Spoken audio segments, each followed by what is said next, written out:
Good evening. Thank you for joining us this evening for Ars Lyrica's spring concert, Long Live the Queen. Tonight we're honoring our artful woman, Birgit van Wyk, for her long-term support of Ars Lyrica, and we thank her for her continued support. Tonight in our exclusive interviews for Intermission for online audiences only, we have both Matthew Dirst, our artistic director, and Aryeh Nussbaum Cohen. So, welcome. Thank you. So, glad to be here. I have pronounced your name a few times with you around, and I had a couple of questions the other night. We were at an event together, and people were saying, "How do you pronounce it?" I know it's a funky one. Here. Yeah, I always say it's like the letters R-E and A put together. Aryeh Nussbaum Cohen. Okay, So, I'll probably yeah. still pronounce it wrong at some please. point. Anything you know. works. Anything works. So you've been in Houston for about a season now. Yeah. After winning the Cullum Award last year.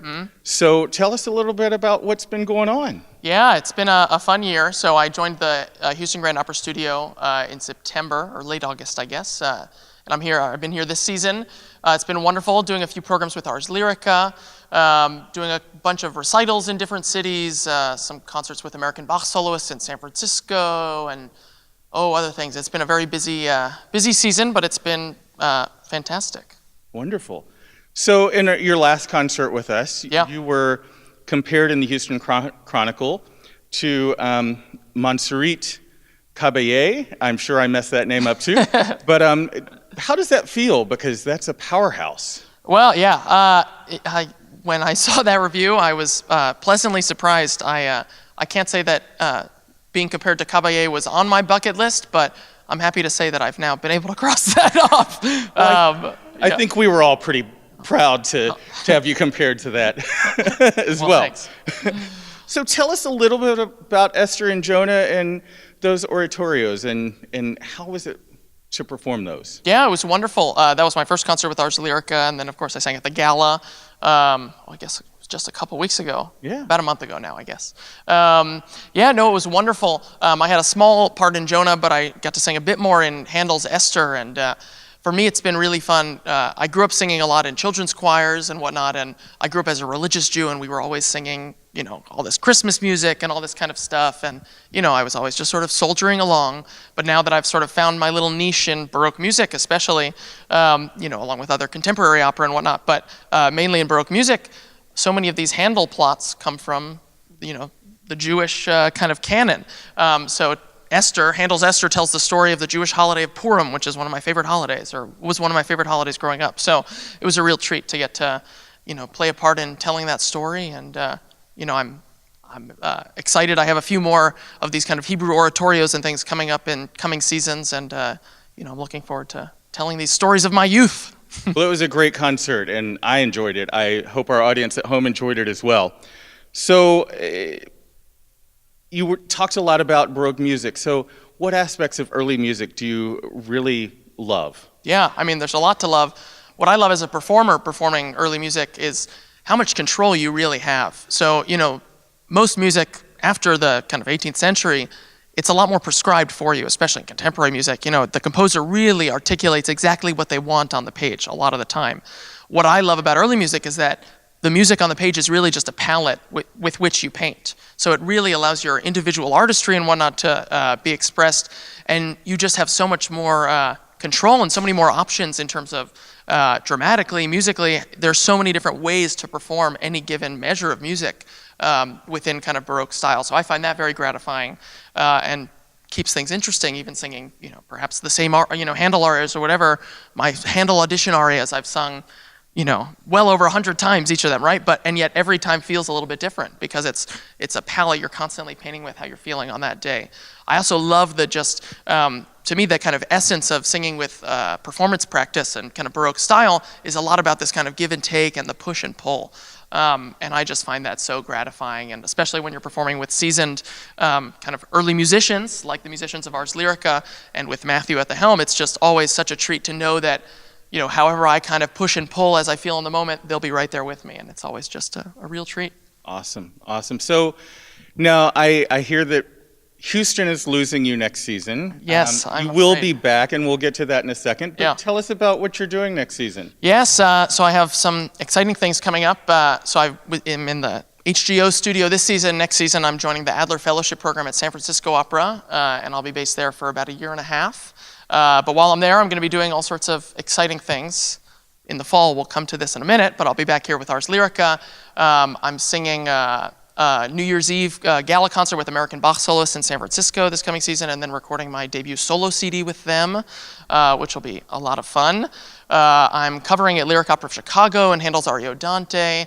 I'm making my role debut as David in Handel's wonderful oratorio Saul with the Philharmonia Baroque Orchestra and performances around the Bay Area and at Disney Hall in LA for my debut there. And other things I'm forgetting, but there's a lot of exciting music coming up. I'm very lucky. We are going to get to you coming back to Ars Lyrica in just a second. But Yeah.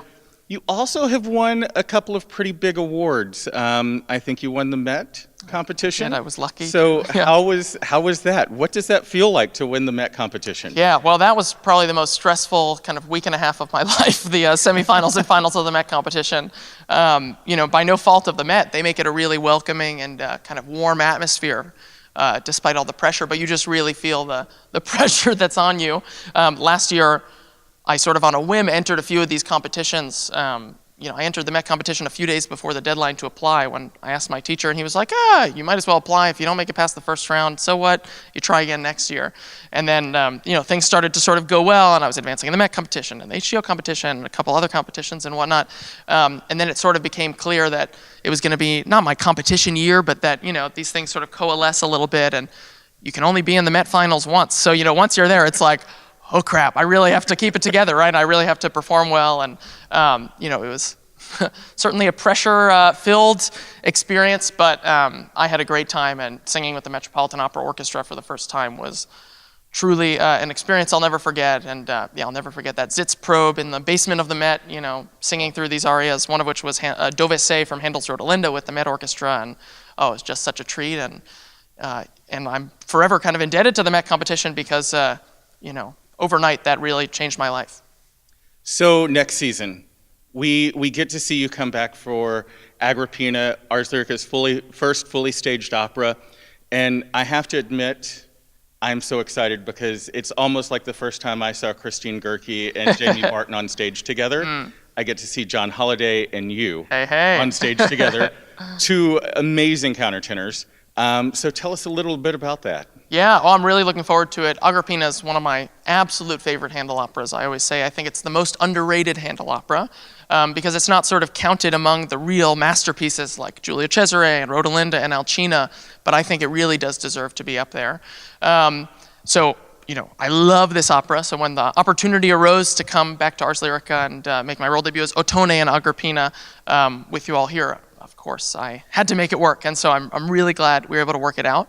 I'll tell you even a little bit about my character and whatnot. Sure. So my character Ottone is in what's a pretty kind of unambiguously comic opera. A lot of the time, I'm kind of the one tragic, constantly tragic character, which I kind of like. I love the sad stuff. I don't know what that says about me, but I love singing the, kind of sad arias, and I have a beautiful sad aria in the Bach that you're about to hear on the second half of this concert.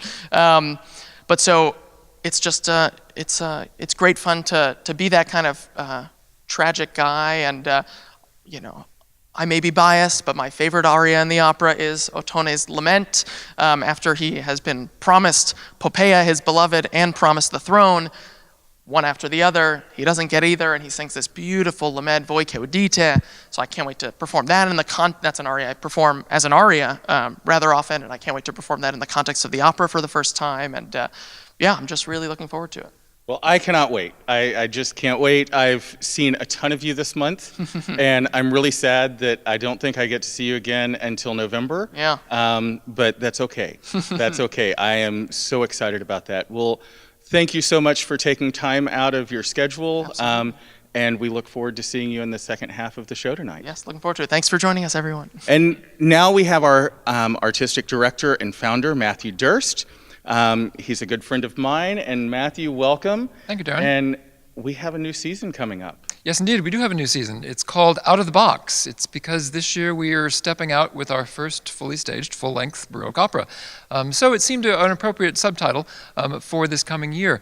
The season also includes a number of very important works from the Baroque age that were considered at their time revolutionary, out-of-the-box moments, that is to say, times when composers really stepped up with important pieces. One's already been mentioned, Agrippina. This was Handel's first great success. It really made his name as a composer of opera in Italy in his youth. One other is the set of 6 Brandenburg concertos by Johann Sebastian Bach.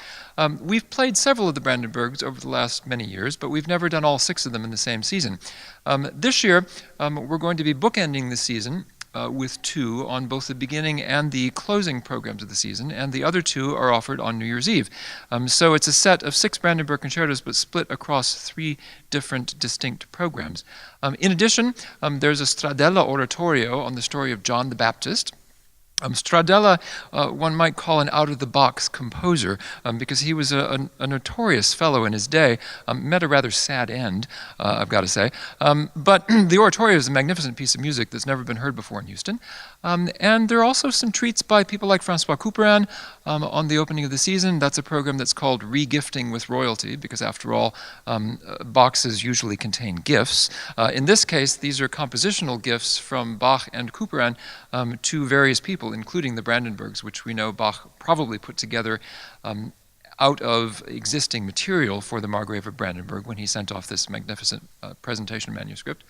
With Couperin, the same applies to much of his chamber music. In February, finally, there's a program devoted to mostly works of Claudio Monteverdi from his 2 collections called Scherzi Musicali, musical jokes. These established his reputation as something of a bad boy in 17th century music because he broke all the rules of counterpoint. These are pieces that are great fun, eminently listenable, and kind of toe-tapping 17th century music.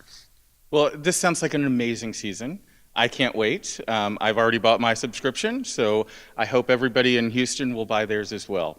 So Agrippina, that is a huge undertaking for this company to do a first fully staged opera. What gave you the idea, and how are we bringing that to life? Well, it was time. We've done a number of shorter what I would call chamber operas from people like Marc-Antoine Charpentier, the great French Baroque composer.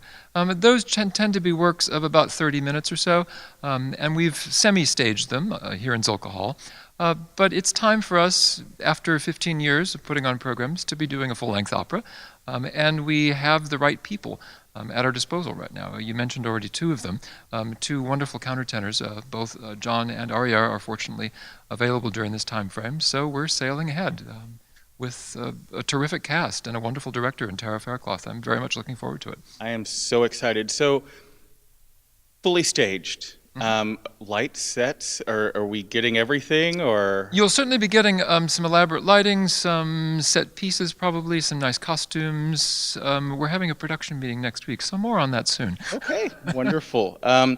So tell us about the best way to get tickets for next season. I mentioned that I've already subscribed. How can our friends at home subscribe? Yes, the best way to get good tickets for next season is to subscribe now.